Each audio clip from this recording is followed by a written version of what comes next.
Take a look at these words. In Spanish, this is my ojo, and in Italian, it's an occhio. In Spanish, in a few years, you might be quite justified in considering me viejo. But in Italian, that adjective would be vecchio. Likewise, if I wake up in the morning, the very first thing I look into might be an espejo in Spanish, but uno specchio in Italian. Now, you don't have to be a genius to figure out that there's a pattern here. And stick around, because that's the pattern we're going to be talking about in this video.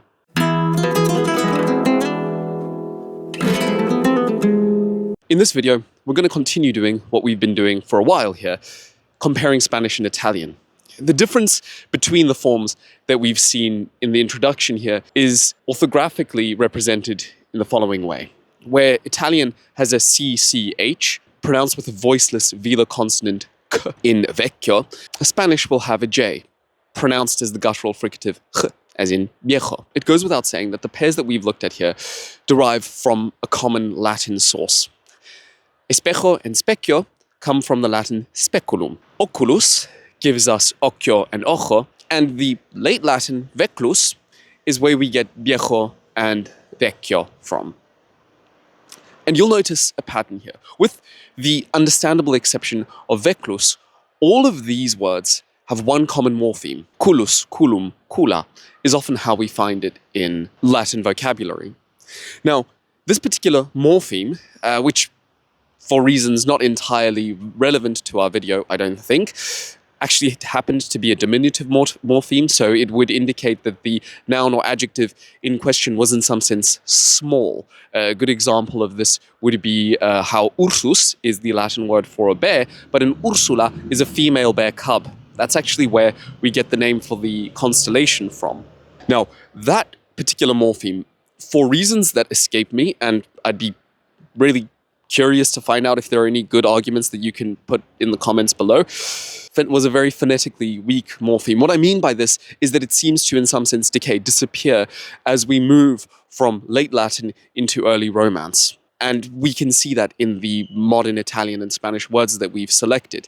There's a very clear pattern that they adopt. The Italian conserves the velar consonant k, but the L, as we've seen in other videos, tends to get palatalized. It disappears, it gets elided. It's the same phenomenon that we see that gives us pianta from the Latin planta and fiore from the Latin flos. If the progenitors of modern standard Italian were somewhat conservative in terms of consonants, early speakers of what we would today call Spanish were much more radical. If we try reconstruct the process, it seems to have followed this. That cul sound tended to be palatalized, become a y, so we can be relatively certain that medieval Castilian speakers might have at some point pronounced ojo as oyo. Over time, that sound itself moved even further back into the vocal apparatus and became h. And you may have to correct me here in the comments, but from my research, that's actually a relatively recent development. And by that I mean in the last 500 to 600 years, we see that becoming commonplace throughout Castilian. There's good reason to believe that even when Cervantes was composing Don Quixote, not all Spanish speakers would have pronounced that sound as h. Some of them might have even said Don Quixote. This Spanish development, first palatalization and then the moving back into the throat, is a very interesting one when we compare Spanish with Portuguese. If you're curious about that, let me know in the comments below, because I'd love to make a video about what Portuguese did with this culus, cula, culum morpheme. But I'm not going to leave you there, because beyond merely being intrinsically interesting, this pattern between Italian and Spanish can actually help us reconstruct a form in late Latin. You see, one of the common words that I left out of the comparison was the word for ear. In Spanish, my ear is my oreja. And in Italian, the cognate is orecchio. My initial pronunciation wasn't very clear in the video, so I'm just jumping in here to correct that. So back to the original recording now. But if we look at a lot of the classical attested Latin forms, the typical word for ear is auris.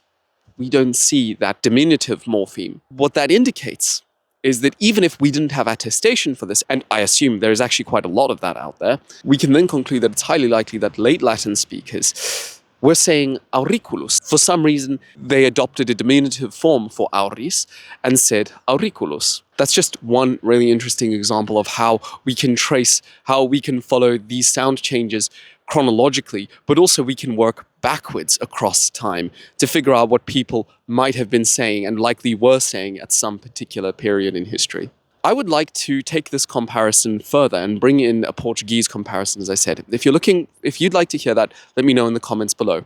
But what I'm also particularly keen to hear is other examples of these Italian-Spanish cognate pairs that I've left out that are particularly interesting or instructive.